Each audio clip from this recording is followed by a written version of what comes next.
എല്ലാവരും ഓണമൊക്കെ കഴിഞ്ഞതിൻ്റെ ഒരു ഹാങ് ഓവറിൽ ഇങ്ങനെ ഇരിക്കുകയായിരിക്കും അല്ലേ? ഞാനും ഏതാണ്ട് അതൊക്കെ തന്നെയാണ്. പക്ഷേ ഇന്നിവിടെ മക്കൾക്ക് അവധിയാട്ടോ. അത് വേറൊന്നുമല്ല, നമ്മുടെ രക്ഷാബന്ധനാട്ടോ ഇന്ന്. നമ്മുടെ സിസ്റ്റർ ബ്രദറിനൊക്കെ രാഖി കെട്ടിക്കൊടുക്കുന്ന ആ ഒരു പരിപാടി ഉണ്ടല്ലോ, അതാണ് ഇന്ന്. അതുകൊണ്ട് തന്നെ ഇന്ന് എല്ലാവർക്കും ഇവിടെ അവധിയാട്ടോ. കാര്യം മിനിഞ്ഞാന്ന് അവധിയായിരുന്നു, പിന്നെ ഇന്നലെ ഒരു ദിവസം ക്ലാസ് ഉണ്ടായിരുന്നു, ഇന്ന് വീണ്ടും അവധി, നാളെ വീണ്ടും ക്ലാസ് ഉണ്ട്. ശനിയാഴ്ചയാണെന്ന് കരുതി ഇവിടെ അവധിയൊന്നുമില്ല കേട്ടോ.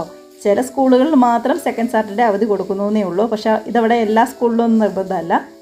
2ാം ക്ലാസ് മുതൽ +2 വരെ എല്ലാ ശനിയാഴ്ചയും ഇവിടെ ക്ലാസ് ഉണ്ട്. ആകെ ഒരു ഞായറാഴ്ച മാത്രമാട്ടോ ഇവിടുത്തെ മക്കൾക്ക് അവധി കിട്ടുന്നത്.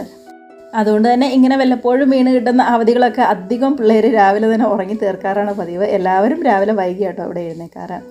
ഇന്നിപ്പോൾ രാവിലെ എന്തോ വലിയ മഴയൊന്നും ഉണ്ടായിരുന്നില്ല. ഓണത്തിൻ്റെ ദിവസം ഉച്ച കഴിഞ്ഞിട്ടൊക്കെ ഇങ്ങോട്ട് നല്ല മഴയായിരുന്നു. ഉച്ച വരെ വലിയ കുഴപ്പമൊന്നും ഉണ്ടായിരുന്നില്ല, ഉച്ച കഴിഞ്ഞിട്ട് നല്ല മഴയായിരുന്നു കേട്ടോ. അത് ഇന്നലെയും കൂടി ഉണ്ടായിരുന്നു ആ മഴ. ഇന്നിപ്പോൾ എന്തോ വലിയ മഴയില്ല, വലിയ വെയിലും ഇല്ലാത്ത ഒരു മങ്ങിയ കാലാവസ്ഥ പോലെ ഇങ്ങനെ നിൽക്കുന്നുണ്ട്. പിന്നെ ഓണത്തിൻ്റെ കറികളൊക്കെ കുറച്ചുണ്ട്. അതേപോലെ തന്നെ പായസമാണെന്നുണ്ടെങ്കിലും ഇന്നലെയാണ് തീർന്നത്. അതുകൊണ്ട് അടുക്കളയിൽ കയറി വലിയ പണിയൊന്നും എടുക്കേണ്ടി വന്നിട്ടില്ല. പിന്നെ ഞാനൊരു തോരനും കൂടി അങ്ങ് ഉണ്ടാക്കിയെന്നേ ഉള്ളൂ. എൻ്റെ മാത്രമല്ല, എല്ലാ വീട്ടിലെ അവസ്ഥ ഇങ്ങനെ തന്നെയായിരിക്കും. 2-3 ദിവസമൊക്കെ ഓടാനുള്ള കറികൾ നമുക്ക് ഓൾറെഡി ഉണ്ടാകും. പിന്നെ ഞങ്ങളുടെ ഓണത്തിൻ്റെ പരിപാടി എന്ന് പറയുന്നത് തുടങ്ങാനിരിക്കണേ ഉള്ളൂ. കാരണം 30-ാം തീയതി പള്ളിയിലെ പരിപാടിയുണ്ട് ഓണത്തിൻ്റെ. അതേപോലെ തന്നെ ഇവിടുത്തെ മലയാളി അസോസിയേഷൻ്റെ പരിപാടിയുണ്ട്.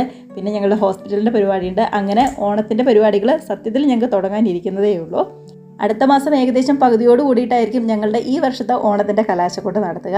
നാട്ടിൽ ഒരു ദിവസം മാത്രം ഓണാഘോഷിച്ചുകൊണ്ടിരുന്ന ഞാനാണ് ഇപ്പോൾ എത്ര പരിപാടികളാണെന്ന് അറിയാമോ? അതും നല്ല അടിപൊളി വൈബ് തന്നെയാണ് കേട്ടോ.